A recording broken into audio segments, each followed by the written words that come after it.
اسلام سے پہلے عورتوں کا حال بہت خراب تھا۔ دنیا میں عورتوں کی کوئی عزت و قوت ہی نہیں تھی۔ مردوں کی نظر میں اس سے زیادہ عورتوں کی کوئی حیثیت ہی نہیں تھی کہ وہ مردوں کی ناپنسانی خواہش پوری کرنے کا ایک کھلونا تھی۔ عورت دن رات مردوں کی قسم قسم کی خدمت کرتی تھی اور طرح طرح کے کاموں سے، یہاں تک کہ دوسروں کی محنت مزدوری کر کے جو کچھ کماتی تھی وہ بھی مردوں کو دے دیا کرتی تھی، مگر ظالم مرد پھر بھی ان عورتوں کی کوئی قدر نہیں کرتے تھے، بلکہ جانوروں کی طرح ان کو مارتے پیٹتے تھے۔ ذرا ذرا سی بات پر عورتوں کے کان، ناک، اعضاء کاٹ لیا کرتے تھے اور کبھی کبھی قتل کر دیا کرتے تھے۔ عرب کے لوگ لڑکیوں کو زندہ دفن کر دیا کرتے تھے اور باپ کے مرنے کے بعد اس کے لڑکے جس طرح باپ کی جائیداد اور سامان کے مالک ہو جایا کرتے تھے، اسی طرح اپنے باپ کی بیویوں کے مالک بن جایا کرتے تھے اور ان عورتوں کو زبردستی لونڈیاں بنا کر رکھ لیا کرتے تھے۔ عورتوں کو ان کے ماں باپ، بھائی بہن یا شوہر کی وراثت میں سے کوئی حصہ نہیں ملتا تھا، نہ عورتیں کسی چیز کی مالک ہوا کرتی تھی۔ عرب کے بعض قبیلوں میں یہ ظالمانہ دستور تھا کہ بیوہ ہو جانے کے بعد عورتوں کو گھر سے باہر نکال کر ایک چھوٹے سے تنگ و ترین جھونپڑے میں 1 سال تک قید میں رکھ دیا جاتا تھا۔ وہ جھونپڑے سے باہر نہیں نکل سکتی تھی، نہ غسل کرتی تھی، نہ کپڑے بدل سکتی تھی۔ کھانا پانی اور اپنی ساری ضرورتیں اسی جھونپڑے میں پوری کرتی تھی۔ بہت سی عورتیں تو گھٹ گھٹ کر مر جاتی تھی اور جو زندہ بچتی تھی تو 1 سال کے بعد ان کے آنچل میں اونٹ کی مینگنیاں ڈال دی جاتی تھی اور ان کو مجبور کیا جاتا تھا کہ وہ کسی جانور کے بدن سے اپنے بدن کو رگڑے، پھر سارے شہر کا اسی گندے لباس میں چکر لگائے اور ادھر ادھر اونٹ کی مینگنیاں پھینکتی ہوئی چلتی رہے۔ یہ اس بات کا اعلان ہوتا تھا کہ ان عورتوں کی عدت ختم ہو گئی ہے۔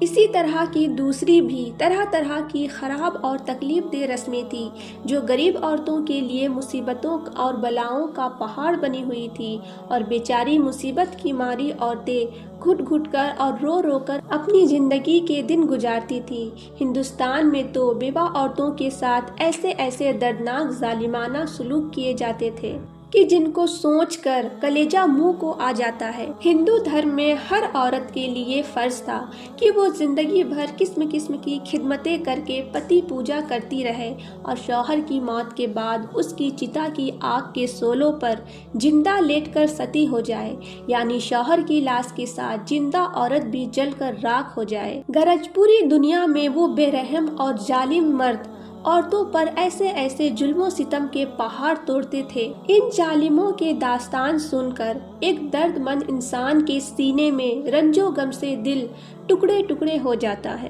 ان مظلوم اور بے بس عورتوں کی مجبوری و لاچاری کا یہ عالم تھا کہ سماج میں نہ عورتوں کے کوئی حقوق تھے، نہ ان کی مظلومیت پر داد و فریاد کے لیے کسی قانون کا کوئی سہارا تھا۔ ہزاروں برسوں تک یہ ظلم و ستم کی ماری دکھیاری عورتیں اپنی اس بے بسی اور لاچاری پر روتی بلبلاتی اور آنسو بہاتی رہی، مگر دنیا میں کوئی بھی ان عورتوں کے زخموں پر مرہم رکھنے والا اور ان کی مظلومیت کے آنسوؤں کو پوچھنے والا دور دور تک نظر نہیں آتا تھا۔ نہ دنیا میں کوئی بھی ان کے دکھ درد کی فریاد سننے والا تھا، نہ کسی کے دل میں ان عورتوں کے لیے بال برابر بھی رحم و کرم کا کوئی جذبہ تھا۔ عورتوں کے اس حالات پر انسانیت رنج و غم سے بے چین اور بے قرار تھی، مگر اس کے لیے اس کے سوا کوئی چارہ نہیں تھا کہ وہ رحمت خداوندی کا انتظار کرے کہ غیب سے کوئی ایسا سامان پیدا فرما دے کہ اچانک ساری دنیا میں ایک انوکھا انقلاب نمودار ہو جائے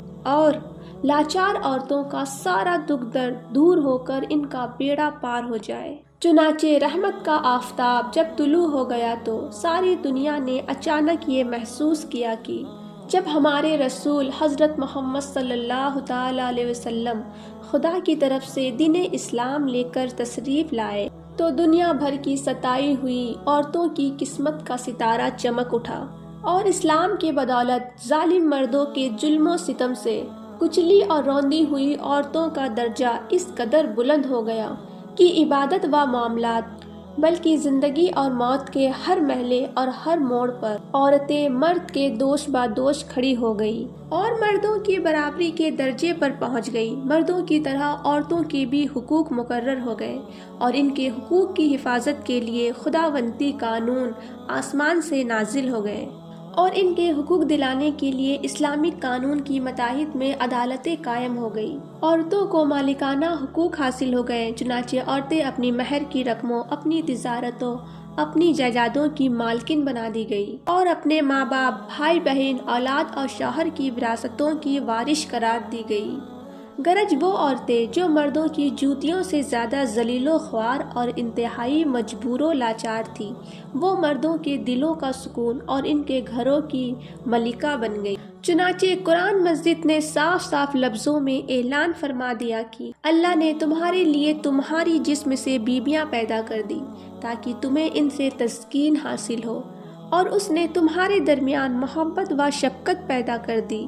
اب کوئی مرد بلا وجہ نہ عورتوں کو مار پیٹ سکتا ہے، نہ ان کو گھروں سے نکال سکتا ہے، اور نہ کوئی ان کے مال و اسباب یا جائیدادوں کو چھین سکتا ہے، بلکہ ہر مرد مذہبی طور پر عورتوں کے حقوق ادا کرنے پر مجبور ہے۔ چنانچہ اللہ تبارک و تعالیٰ نے قرآن مجید میں فرمایا کہ عورتوں کا مردوں پر ایسے ہی حقوق ہے جیسے مردوں کے عورتوں پر، اچھے سلوک کے ساتھ، اور مرد کے لیے فرمان جاری فرما دیا کہ اور اچھے سلوک سے عورتوں کے ساتھ زندگی بسر کرو۔ تمام دنیا دیکھ لے کہ دین اسلام نے میاں بیوی کے اجتماعی زندگی کی صدارت اگرچہ مرد کو عطا فرمائی ہے اور مردوں کو عورتوں پر حاکم بنا دیا ہے، تاکہ نظام خانہ داری میں اگر کوئی بڑی مشکل آن پڑے تو مرد اپنی طاقت و صلاحیت سے اس مشکل کو حل کر دے۔ لیکن اس کے ساتھ ساتھ جہاں مردوں کے کچھ حقوق عورتوں پر واجب کر دیے ہیں، وہاں عورتوں کے بھی کچھ حقوق مردوں پر لازم ٹھہرا دیے گئے ہیں۔ اس لیے عورت اور مرد دونوں ایک دوسرے کے حقوق میں جکڑے ہوئے ہیں، تاکہ دونوں ایک دوسرے کے حقوق کو ادا کر کے اپنی اجتماعی زندگی کو شادمانی و مسرت کی جنت بنا دے